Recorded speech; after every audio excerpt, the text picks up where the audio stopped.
And what's up, everybody? We're back with another episode of the Talkin' NASCAR podcast. It's Talkin' NASCAR podcast episode number 101. And I am back with Garry. As always. Yes. That is me. Only 2 more episodes left this season. Sad. This episode and next episode, I think, right? Yeah, before the I say season because eventually this will be broken up into seasons when we go through the restructure. If you want to know all about that, go check out the last episode. We kind of talked all about that and a couple other things that'll be coming new next year. But we got to close this year out first. Martinsville is done. It's in the books. It was a very exciting but controversial weekend. I got to watch absolutely zero of it, so I had to go off of the highlights. But there's a lot to go over as far as the action on the track and the action off the track. So there's going to be a lot to talk about there. And, of course, the Final Fours are set for all 3 series, so we're going to be going over those. We'll do those at the end when we preview Phoenix because there's no points to worry about anymore. The points are done, so we don't have to worry about that. But we can talk about who got eliminated and whatnot. And a lot of penalties came out of Martinsville because of the controversy. We'll talk about all of that too. I only have one other thing of silly season news though, which kind of sucks. So this is mostly just going to be a Martinsville episode. That's okay. That's okay. And then of course, like I said, at the end we'll preview all the Final Fours. We'll preview the last race of the season as well at Phoenix. So, which I do plan on watching some of that weekend, just some. But it's better than none. I ain't gonna watch any. I'm probably not gonna watch any of it because I have more better things to do.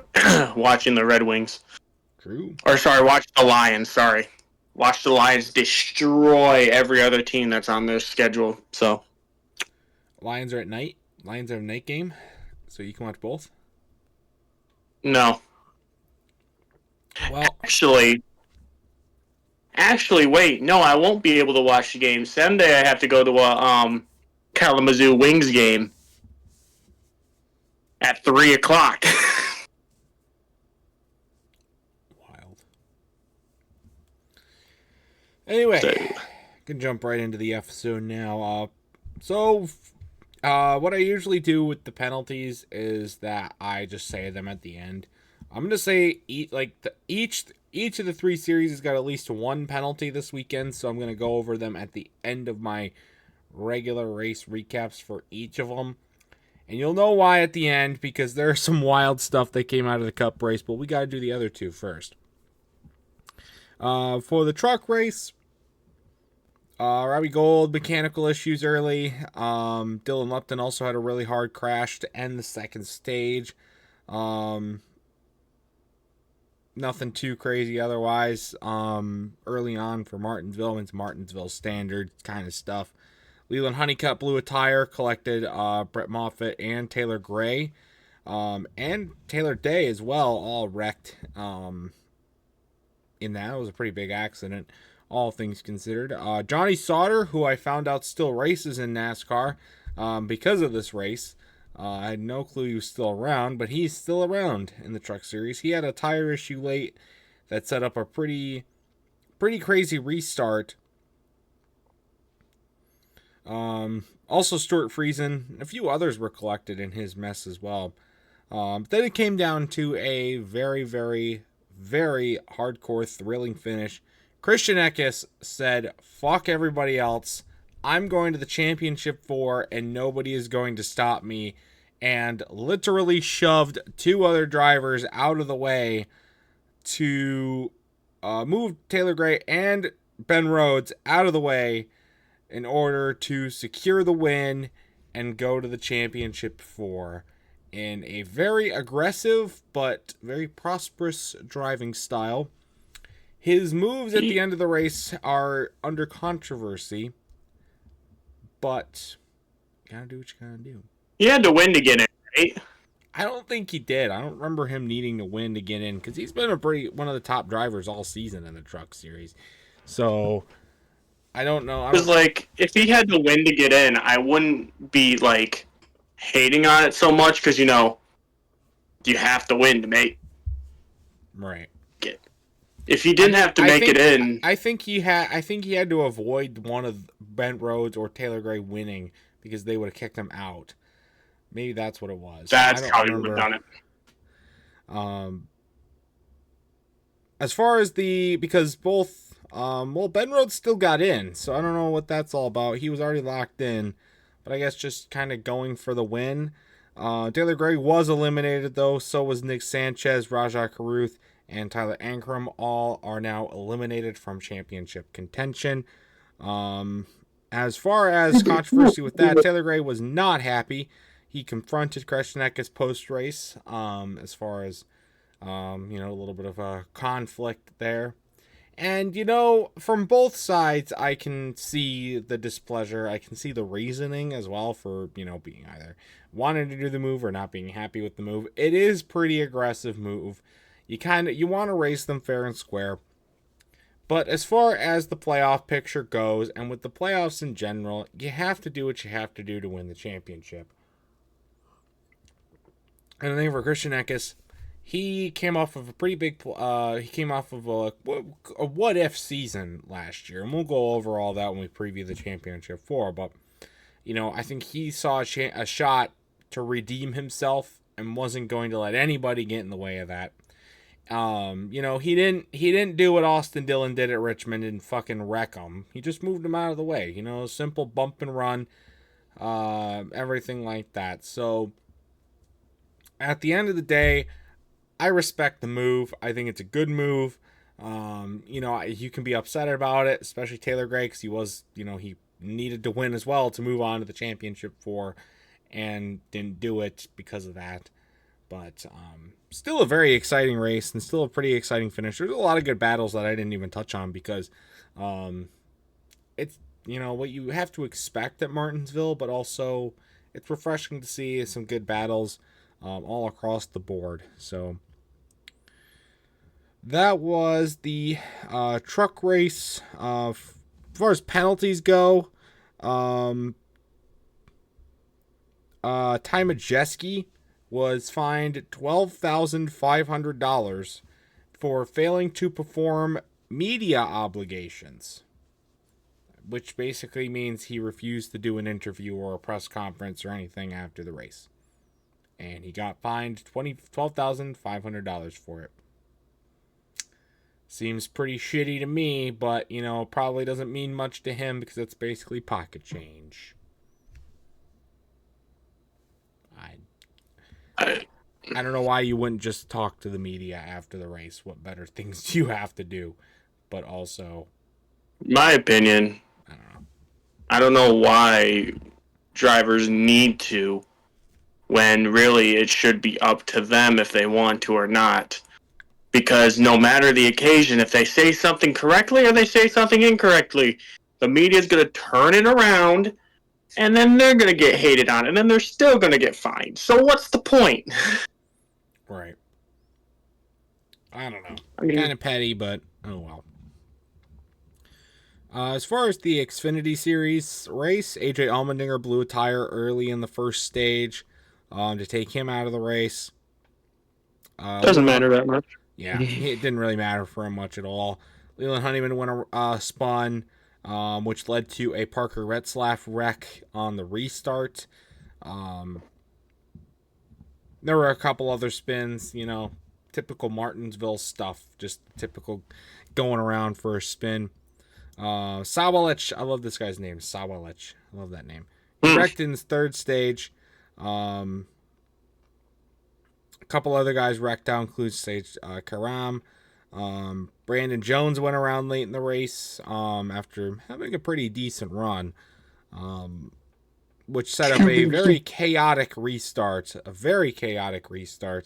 That saw Sam Mayer get brake checked, causing him to have heavy damage. Ryan Sieg went around as well during that whole mess. And, of course, Sam Mayer was in a big position to try and move on to the Final Four. He was up near the front when that happened, and his race was pretty much done at that point. Set up another good finish, though, with Eric Almirola in the Joe Gibbs number 20 actually getting the season sweep for the Xfinity Series at Martinsville this year. which is pretty impressive seeing he doesn't run that much of the schedule, and he was suspended for part of the season. So Eric Almirola gets the job done. Of course, not a playoff driver, so he didn't obviously win or anything. As far as the drivers that were eliminated, both Chandler Smith and Zane Smith were both... Not Zane Smith. Fuck, who's the other Smith? Sammy Smith and Chandler Smith were both eliminated. Sam Mayer was eliminated, and so was Jesse Love. I mean, there was a Zane Smith, but that's in the Cup Series. Yeah, I was thinking about the Cup race. And there's a Garry Smith, but there's a lot of Smiths out there.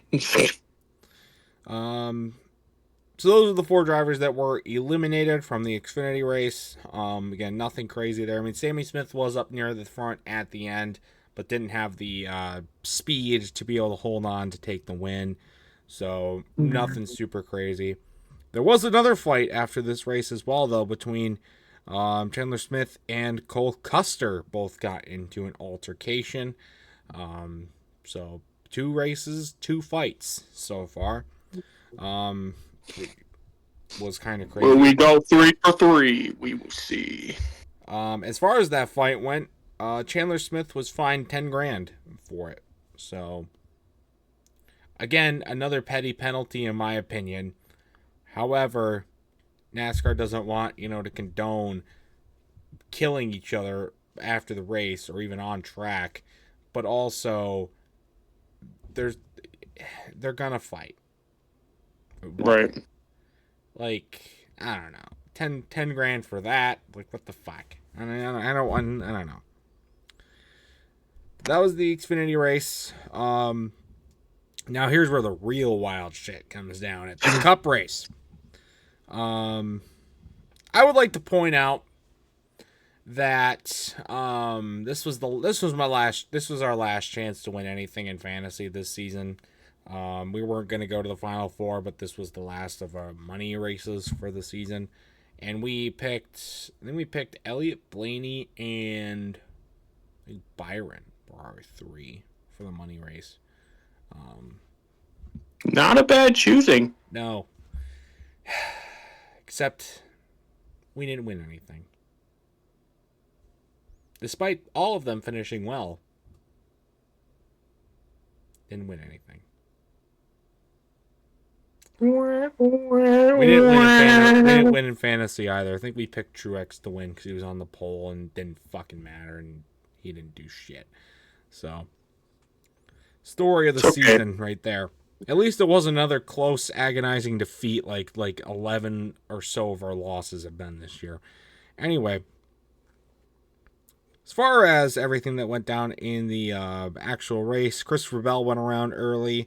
Of course, he's, fighting for a spot in the championship for this will come into fruition a little bit later.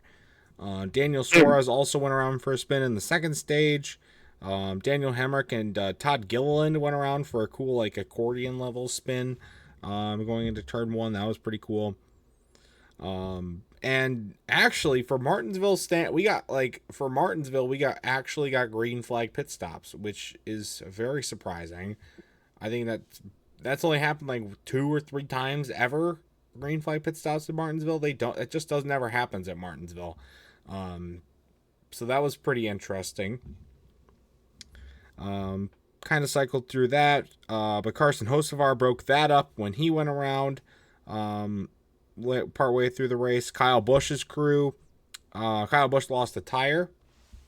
His crew did not secure the tire, and it went.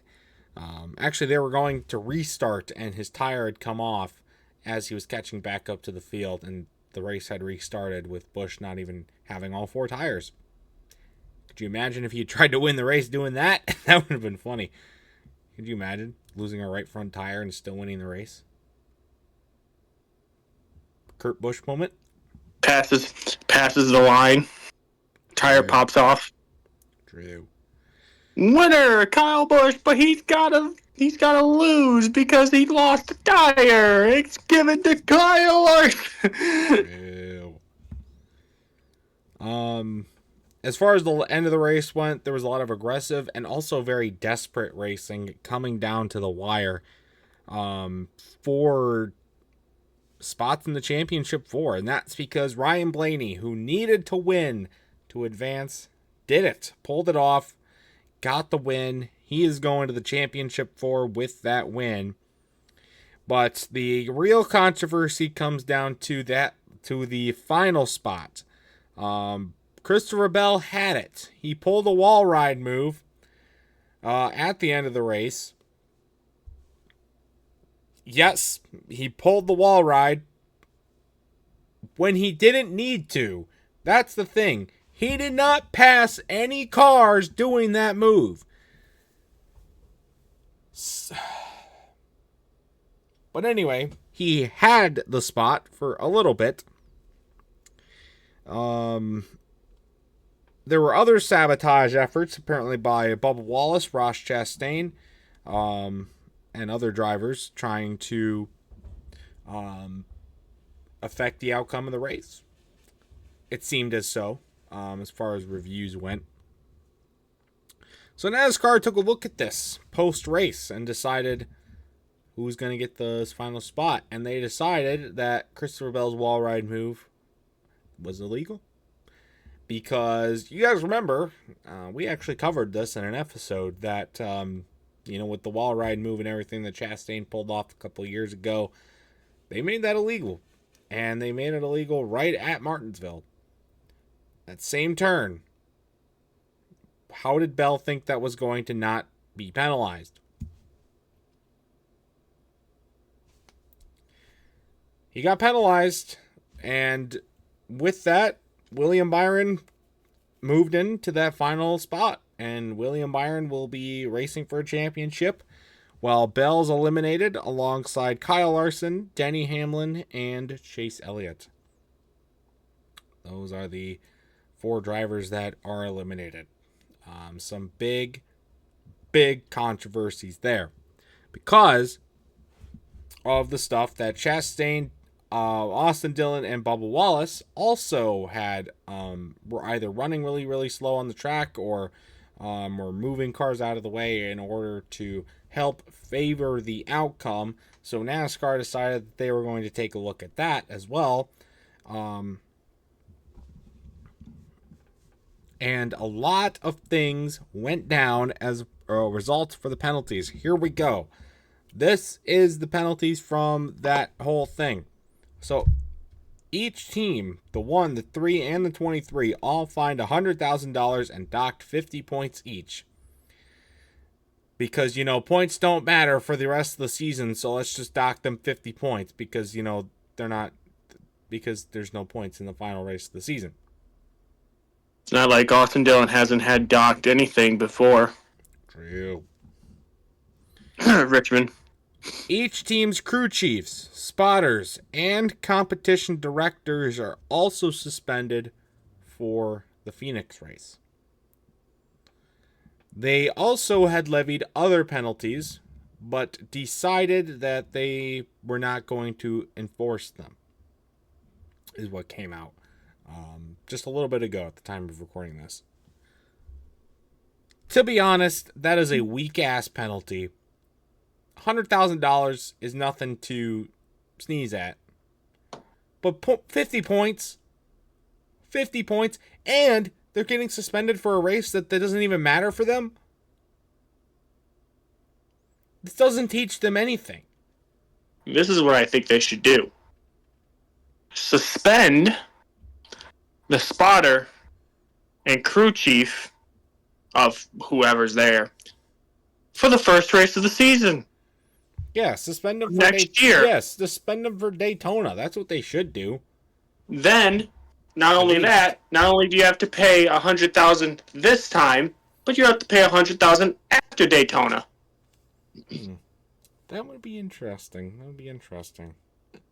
I mean, seems like a pretty good. If you're gonna do a point penalties, have it take effect next year when points matter again.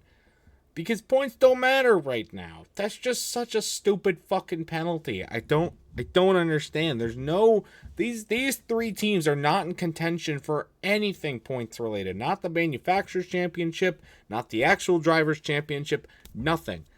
What the hell does 50 points do? You might as well just not enforce it. at that point. That or take it away right before the playoffs. So, like, if they're, about to get in, take 50 away because of what they did last year in the playoffs. Because then, who knows, maybe they're not going to be in the playoffs because of it. Yeah.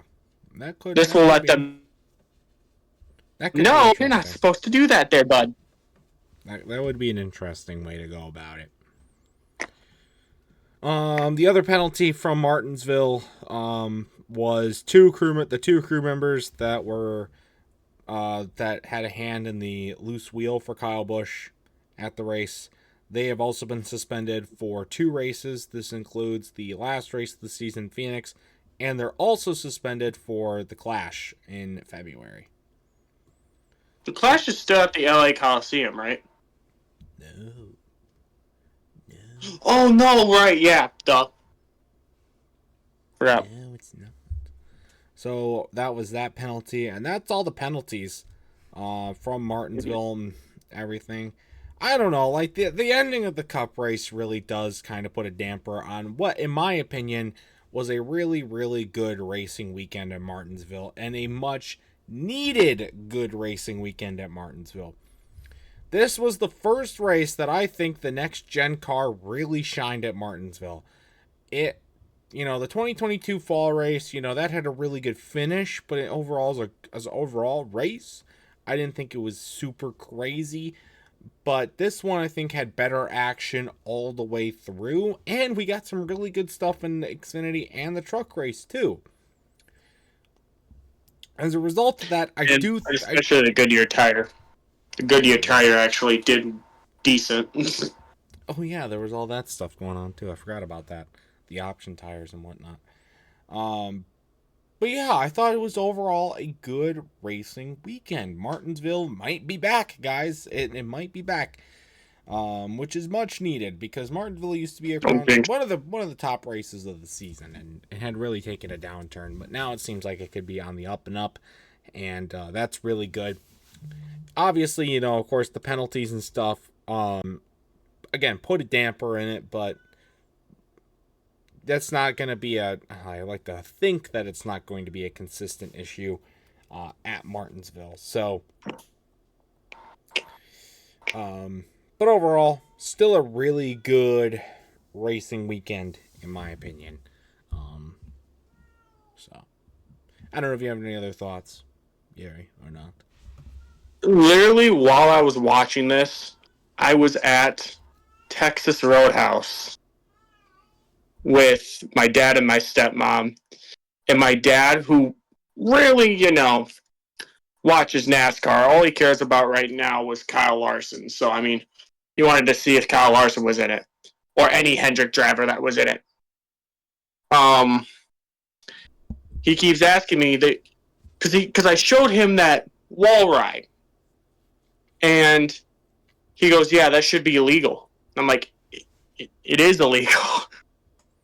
It's against the rules now. Well, what do you know? William Byron made it in, so at least one Hendrick driver's in. Now we just got to hope that Hendrick driver, does it. That's all I care about. As long as Hendrick gets in and not those stupid Penske drivers. Sorry, let me rephrase that. That stupid Joey Logano driver, I'm all good. Giggles. That is Giggles Logano. Everything that I had to say about Martinsville, though, so we can put it in the books. Mm-hmm. Look at this. I'm like a villain plotting his plan. He's already plotting. He already plotted to keep on winning poker chips. So it's like, I am going to raise taxes. Anyway. So the only other piece of news that I had before we get to our Phoenix predictions, Jeb Burton is going to be running the Cup race at Phoenix. It's going to be just his second start of the season. You guys remember Jeb Burton, right? No. I don't either. Well, I do, but he's irrelevant. He's He going to was be always racing. irrelevant. He's once again going to be running with Amerivet, the Amerivet team. He ran the 600, did nothing in it. So, I guess probably won't do anything in this race either. But he will be in it. That is, again, the only piece of news that I had. Otherwise, I don't know if you had anything else, Hitmaster. I do not. Do not. All right. And then we can get to our final 4 previews. We're here, guys. The end. This is the last race of the season. Time for the final 4. And it is pretty insane, like, how we're here. It is pretty wild.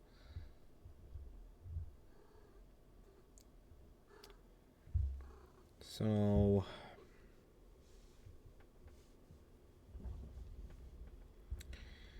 all right, so we will go off of, it doesn't, obviously, for the final 4, seeding does not matter because it's just going to be highest finisher wins the championship. So we're just going to do them kind of in a semi-random order. For the truck series, we'll first talk about Grant Enfinger. A new team this year, but he's making his 2nd consecutive Final 4 appearance. Looking to kind of redeem what could have been in the championship in last year's truck series race when he overcame a late spin and almost rallied for victory at the end. He's had a good season this year. 2 wins, 7 top 5s, only 1 DNF. So he's had a good run this season. Of course, it's going to just come down to, can he avoid a lot of the issues that he had at the truck race last year? So, and then our most recent winner, Christian Eckes, was also in the Final 4. He won, if I remember correctly, he won last year's race at Phoenix, the championship race, but he wasn't in the Final 4. So he's kind of looking, he barely missed on the Final 4 last year. He's in this year and is looking to kind of repeat what he did last year, get the win, and hopefully secure the championship. So really, really good season. It's been a really good season for Christian Eckes. He's always been one of the best drivers all season long with 4 wins, 14 top 5s, 21 top 10s. He's always been a contender for the win, for most weeks at least. And hopefully he can kind of repeat what he did. Kind of looking to repeat, what he can do. The lone standing Ford, Ty Majeski, is also in the championship for Thor Motorsports' representative. He's kind of had an under the radar season, I feel. Nobody's really talked about him a whole lot. Kind of made his presence known in the playoffs, though he does have 2 wins, 9 top 5s, 13 top 10s, with only 2 DNFs. So a pretty clean season. I mean, for Christian Eckes, too, only had 1 DNF. So pretty clean stuff there for him. For Majeski, though, I'm not going to necessarily call him a favorite going into this race. I think he's definitely out of the 4. Definitely, I think, near the bottom as far as like the likelihood to win. But he could capitalize off some issues, maybe take a gamble at the end of the race. Who knows? And he could definitely be still be in a strong position to win the race. And then by far the most dominant driver of the season, Corey Heim, the lone Toyota driver still left in the hunt. Is the last driver in. He was the only one of the truck drivers to get in on points to the Final 4, with 6 wins, 13 top 5s, and 17 top 10s, including 2 DNFs. Corey Heim has been, some weeks he's dominant going to victory lane, others not so much. He has been a little bit inconsistent in that mark, but he has still always been near or at the top of the standings. And if he does not win the championship this year, then you can probably call it a travesty, because he's been by far the best driver all season. And if he does not secure the championship, well, then we're going to call out the playoffs again. as we always seem to do. But still a very good Final Four, in my opinion. All 4 of these drivers, in my opinion, deserve to win the championship and have earned their spot here. So it should be a really, really good fight to the Final Four for the trucks.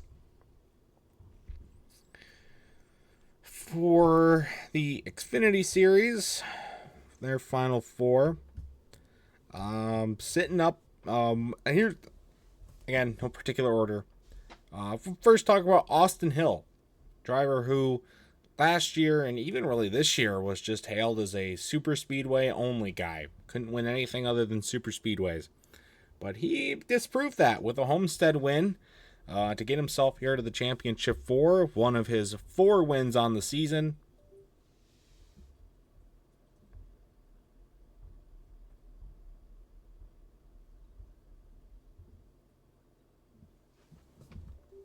What the fuck? What the fuck was that? What the hello? Is it still going? It's still going. What? Are we good? What do you mean changes? I didn't click any buttons. I didn't click anything. Okay, it's still going, so we're just gonna keep going. We just had a heart attack, by the way, guys. Well, I heard a fucking beep and then doo-doo, and my computer went black. I'm like, shit, we're done. Like I didn't hear you for about 10 seconds. So I'm like, oh great, this ain't gonna be good. All right. Anyway, Austin Hill, one of his 4 wins on the season, 32 out of 32 starts. 11 top 5s, 19 top 10s, 3 DNFs on the season, but he has been, not necessarily the greatest driver, but he has been but he's always been up there, always contending for the win. He's never always been, right at the top, but he's been able to get it done enough, and I think it is going to take some gambling on his part. Phoenix is not one of his best tracks, and so it's going to be interesting to see how he can tackle that to win the race. Or just win the championship, I guess. Next up, AJ Allmendinger. Been around a lot. He's been around a long time, guys, but he has a shot at the Xfinity Championship this year. Always known, Austin Hill, always known for just only competing on super speedways. Well, AJ Allmendinger kind of always known for just competing on road courses. Not this year, though. He only does have the 1 win. 7 top 5s, 17 top 10s, with also 3 DNFs. So, but AJ Allmendinger's kind of had a pretty good all-around season, and he's not coming off of a great run at Martinsville with the blown tire and the wreck. But I definitely think he is still going to be a legitimate contender with his veteran presence and expertise going into the race. So always somebody to look out for there. And then next up, Cole Custer.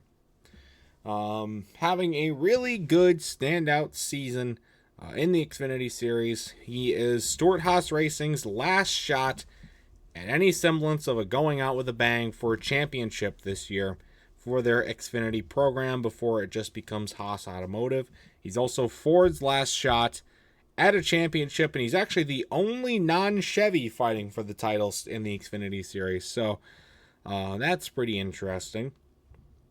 But with his 2 wins, 14 top 5s and 22 top 10s, he has been, and pair that though with the 4 DNFs, he has been one of the more, again, up there drivers this season. Really strong performances week in and week out. He's also got a lot of experience in this position, just like AJ Allmendinger, and I think that will pay off well when it comes to, some late race strategy or anything like that. That could try and propel him to a win. He also has good cup experience, just like AJ Allmendinger does, which could play a dividend as well. So could be very, very interesting there. And last but certainly not least, the number 1 seed for the Xfinity Series going in, AJ Allmendinger. A night.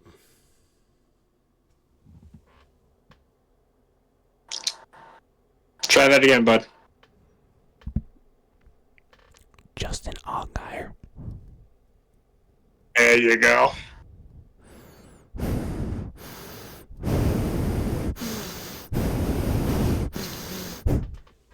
Anyway,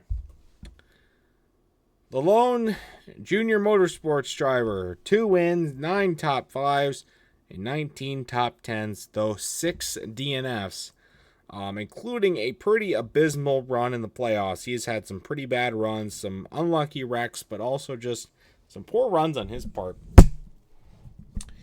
And if he wants to have any shot at winning the championship, he is going to have to keep the car clean and try and keep it up front for the win. So it's going to be very interesting to see. This was a very experienced Final Four, though. I think Austin Hill's really the only one that I would say is any bit of an unexperienced, but he's not by any means a rookie or anything like that. So should be a very, very good Final Four there for some good battles. And then, of course, the Cup Final Four. We'll start with last week's winner, Ryan Blaney, and also the defending champion, Ryan Blaney, looking to defend his title from the Penske organization. He has 3 wins this season, 11 top 5s, 17 top 10s, but 7 DNFs. It has not been a smooth sailing season for the title the still most recent champion, Ryan Blaney. Lots of hard wrecks. And just overall very inconsistent. He finally got the win at Iowa and has picked up the pace come playoff time to put himself in a position to get the win. He came in a couple of times must-win scenarios and was able to get himself out of it, get himself into this position, and he's going to come to a track that he won last year, and should be very interesting to see how he was able to pull it off this year, and if he can actually defend the title. But he won't be the only Penske car fighting out for the championship. Joey Logano will be there too, looking for his 3rd championship with 3 wins, 6 top 5s, and 12 top 10s, along with 6 DNFs. Let's be honest, Joey Logano does not deserve to be here. He has not had a season worthy of getting to the Final Four. He pulled out some insane bullshit to get to this position. Really, really rough regular season. But he did pull together a couple of wins in the playoffs to be able to get him to this point. Got lucky with a penalty to get him to the round of 8, where he then won at Las Vegas. But again, he's been in this scenario before, including at Phoenix. We got got it done in 2022. So he's got the veteranism and still the experience to get it done. I wouldn't be super confident if I was a Logano fan, and I'm not a Logano fan. I'm still not very confident, but still, we'll see. The even year thing continues on. So there's that. All I'm saying is if Joey Logano wins, this is a fraud season. I'm telling you right now, fraud season. Roger Penske must be sucking some major you-know-what to get both his cars. True. Well, sorry, 2 of his 3 cars in the Final Four. True. Because the lone Toyota fighting it out for the championship will be the regular season champion, Tyler Reddick. Sitting at 3 wins, 12 top 5s, 20 top 10s, and 4 DNFs. For Reddick, he had a sneakily good season. Was never super dominant, but was able to pull together the regular season championship by just 1 point. But like Justin Allgaier, he has had a pretty terrible playoffs. Has not really shined much at all, and has really needed to fall back on that points cushion that he got with winning the regular season championship to get to this point. But he did pull together the win, a win to get him into this position, and was able to coast off of that. And of course, he's been around a while. He's really risen up. Personally, Tyler Reddick is my driver I want to see win because I saw him win at Michigan in August, and that would be cool if I got to see a champion win in person again. I've seen it before, but I want to see it again. And also, of course, with 2311, the Michael Jordan story is also very interesting. That would be kind of cool to see as well. So. And then the last driver in, the lone Chevy, still fighting it out, and the only one to get in on points for the Cup Series. Of course, off of that really crazy, controversial penalty, that would be William Byron out of the Hendrick camp.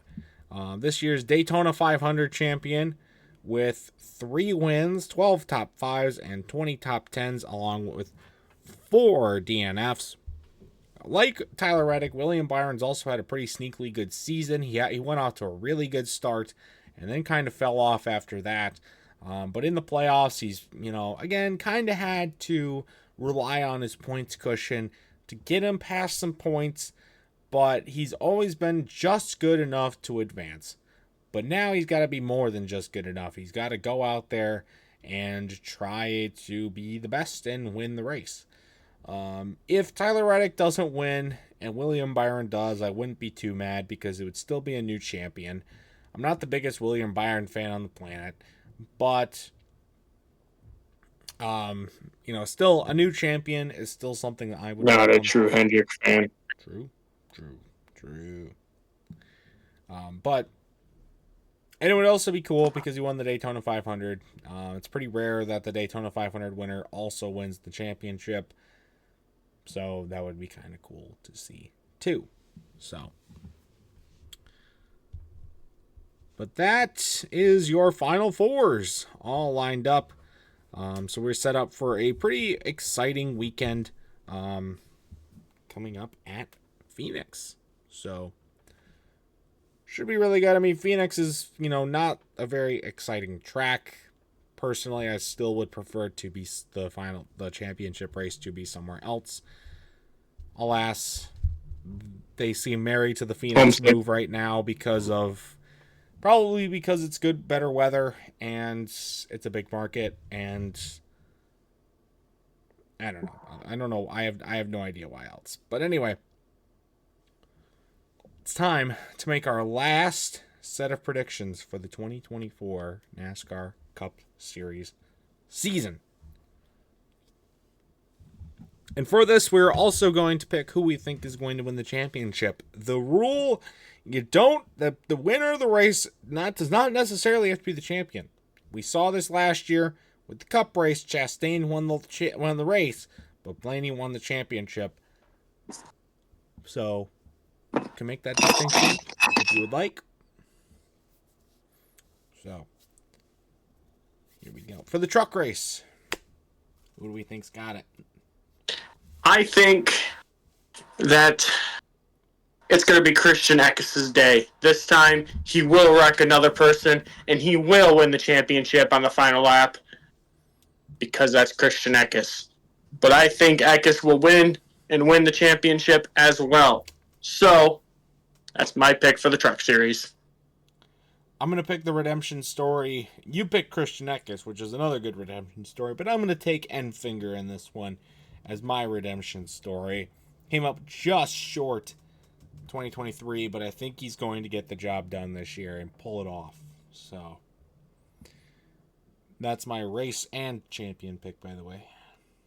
Okay. Now for the Xfinity Series. Yes. I think the champion is going to be Justin Allgaier. The winner, I can't believe I'm saying this, is Jeffrey Earnhardt. What the fuck? Jeffrey Earnhardt's going to win. He is going to put his name in the history books as the other Earnhardt that wins. Unlike his cousin. I forgot what relation Dale Jr. and Dale Earnhardt is.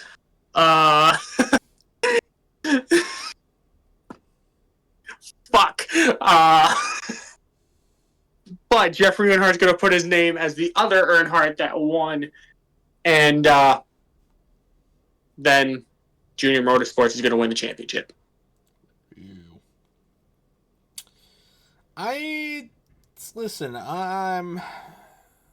Shit. This is a hard one because I don't think it'll be Austin Hill. I just don't think he's good enough. AJ Allmendinger could be, but I don't know. Justin Allgaier is a good pick, but again, he's had a pretty terrible playoffs. I don't think that's going to translate well into a good race. As such, I'm going to take Cole Custer to win it. Send Stewart-Haas Racing out on a good note. I mean, I guess it won't be their last race because they'll still run the Cup race, but as far as anything noteworthy for a championship, this is their last shot. I think for a nice feel-good story, kind of send them off on a good note with the championship. And also for Cole Custer, help propel his move back to Cup, because I think he definitely deserves it. And if he can clinch another championship, I think that would help him greatly. So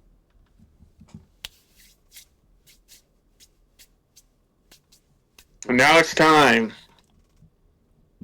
to choose who we got for the Final Four. Well, I know my winner. I don't even have to look for him because I already know who I want as my winner.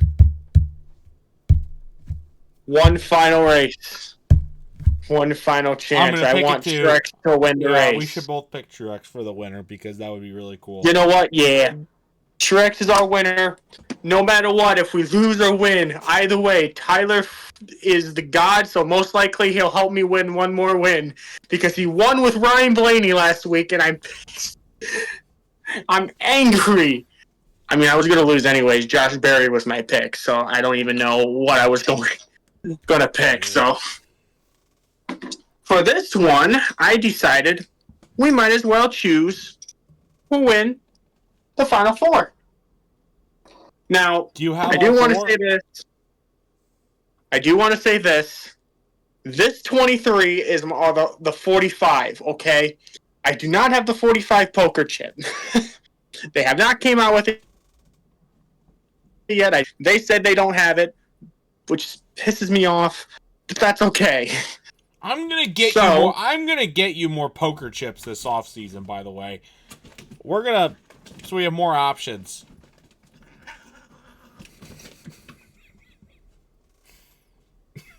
Fight! See, this fight does not get penalized. Right. That's for free. True. You don't have to go watch the Mike Tyson versus Jake Paul fight on Netflix and pay for it. You could just watch that for free. True. It'll honestly be a better fight. Honestly. All right, time to pick. For my pick in the Final Four,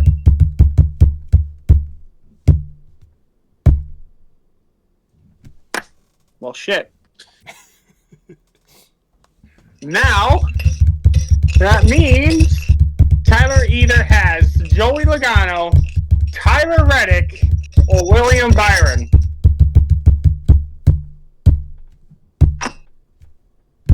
The one he wants. And never lose, baby. Woo! Watch. I finally picked to win the championship. By one chance of winning, Tyler Reddick wins. If we come back here next week and Tyler Reddick wins the championship, I don't know what to do at that point. You're just going to have to do a lot of hard thinking over the offseason is what you're going to have to do. It's a 50-50 draw. What do you mean? True. So the other two that have not been picked is Joey Logano and William Byron. hopefully one of them wins and one of them doesn't. Because I really don't want Logano to win. I actually wouldn't mind Ryan Blaney winning. Honestly. I really wouldn't mind it. I like new champions, so I would mind it.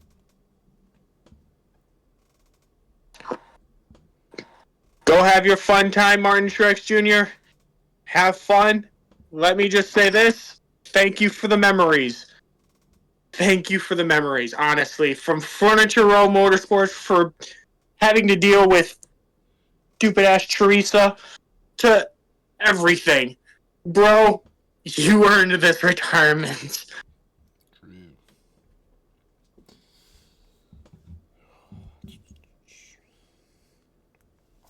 So that is going to do it, though, for this episode of the Talking NASCAR podcast. We got one more for the season, and it's going to be a big one. We're going to recap the championship weekend at Phoenix, who's going to win the championships, and what other crazy stuff. We'll do our big send-offs. There's going to be a lot of big things to send off from 2024, including Martin Truex and a bunch of other stuff as well, so it's going to be fun. Then